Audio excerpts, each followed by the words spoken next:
حیدرآباد میں جاری combing operation کے تسلسل میں آج پی ایس مکی شاہ کے علاقوں ممتاز کالونی، الزیب مارکیٹ، جے شاہ چوک، مکی شاہ روڈ، خاص قلی محلہ اور براک مارکیٹ میں غیر قانونی طور پر مقیم افغانیوں اور مشکوک عناصر کے سلسلہ میں سرچ اینڈ کومبنگ آپریشن کیا گیا۔ ایس ایس پی حیدرآباد عدیل حسین چانڈیو کی خصوصی ہدایات پر پولیس اسٹیشن مکی شاہ کی حدود میں غیر مقیم افغانیوں اور مشکوک افراد کے خلاف سرچ اینڈ کومبنگ آپریشن کیا گیا۔ حیدرآباد سے بیورو چیف فیصل خان کی رپورٹ کے مطابق آپریشن کی قیادت ڈی ایس پی حالی روڈ مجتبیٰ شیخ، ایس ایچ او مکی شاہ انسپکٹر سکندر مصطفیٰ نے کی، جبکہ A T F staff,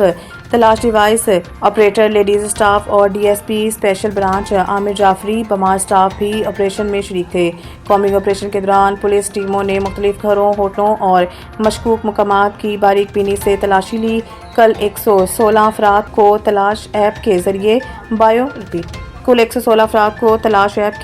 matric verification کے تحت چیک کیا گیا، جن میں سے 113 افراد کو تصدیق کے بعد فارغ کر دیا گیا، جبکہ 3 مشکوک افراد اسد اللہ، بسم اللہ اور آغا کو مزید تفتیش کے لیے حراست میں لیا گیا۔ زیر حراست افراد کی تفصیلات نادرہ کے ذریعے ویریفیکیشن عمل میں گزاری جا رہی ہے۔